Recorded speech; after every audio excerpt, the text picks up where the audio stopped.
I'm going to talk about the 12 best email strategies for economic development marketing.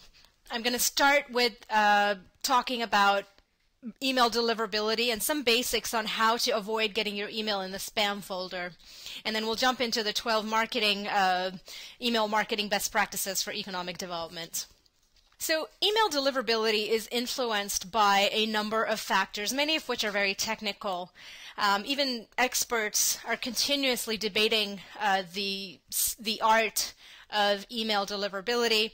The main issue is that spammers are constantly trying to beat the system, and email providers are always trying to stay a step ahead.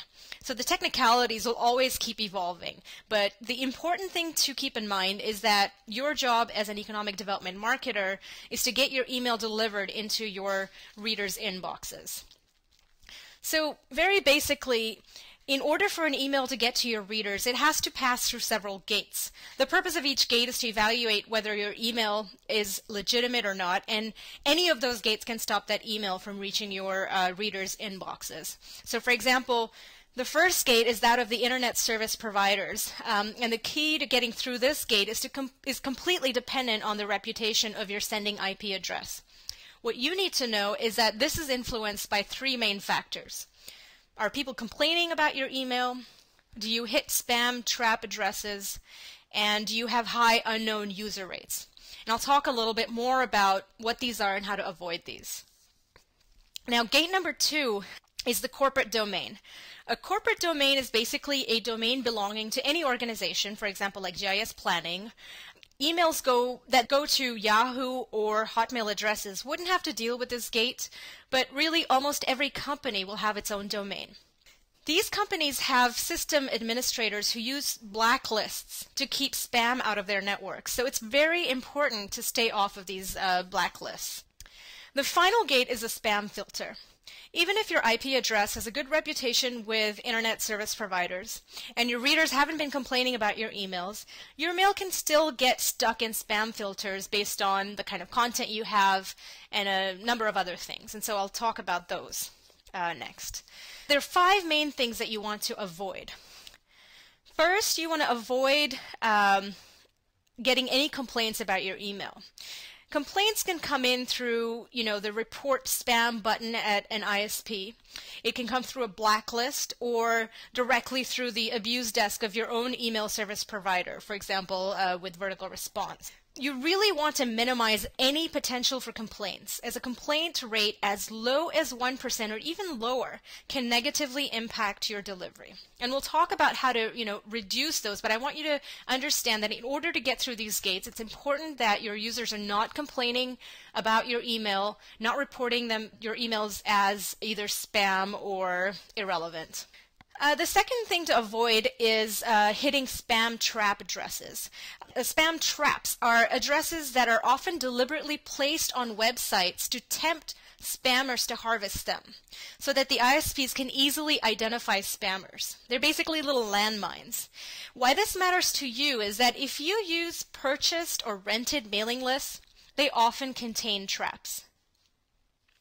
The third thing that you want to avoid is high unknown user rates. If you have a lot of bad addresses on your list, this is a red flag to an ISP. If you regularly see bounce rates of 10% or higher, then you're in danger of not even getting your good addresses delivered, because ISPs will automatically block either your email or your domain. And so it's very important to minimize high unknown user rates, either bad addresses or high bounce rates. And I mentioned blacklists earlier. A blacklist is essentially a database of IP addresses or domains that are known to send spam. You never ever want to be on a blacklist. There are hundreds of publicly available blacklists, and every blacklist provider has their own methodology for deciding which IP address or domain should be listed. And to make matters even more complicated, companies use their own private blacklists that are private and that are only used for their own domains, so for their own companies.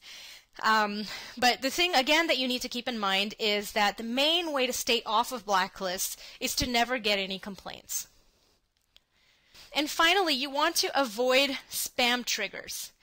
Email service providers have their own spam filters, and individual companies usually use an outside filter, for example, like Postini or Spam Assassin. Each of these filters, again, have their own methodology for determining what is spam, and that keeps evolving. But the thing here, again, is the key thing here is your content, your email content. So, for example, very common things that look like spam is when emails contain all caps, or they have lots of punctuations, or words like free loans just for you, or open this right now. These are the kind of words that trigger spam filters, and they basically end up directing your mail into a spam junk folder, and you want to avoid words like that, so you want to keep track of stuff like that.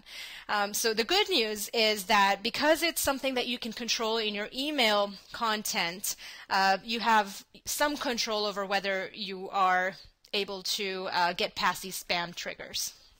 So now I'm going to jump into the 12 email marketing best practices for economic development and walk through a little bit of some examples of great email marketing practices. So the very first and the top best practice is to send email only to people who have given you the permission to email them. If there's anything that you take away from here and from my presentation on email marketing, it's this. This is the golden rule of email marketing. The best way to not to get complaints is to make sure that you're giving people specifically what they requested, and only contacting them if they've given you permission to do that. It's much better to start with a small list of people interested in your email communication than a large list that brings your reputation down and impacts all of your deliverability. The next best practice for email marketing is to continue to build your email list. And there's a variety of ways that you can do that. You can link to opt-in forms on your website or your blog or your social media channels so that users have every opportunity to sign up. There are many email providers that provide this offer for free. They give you free email opt-in forms that you can integrate into your website or your blog and other places. You can also collect emails at local events. For example, you can provide a fishbowl with maybe an incentive to put their card.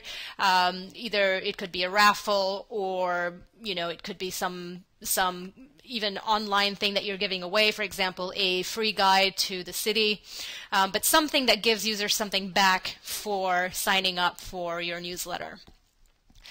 You can also partner with organizations like the chamber or the city and cross-promote each other's newsletters. So you could add your opt-in form on their website, or you could add it in their email newsletter, and basically share the opportunity to get the word out about each partner organization.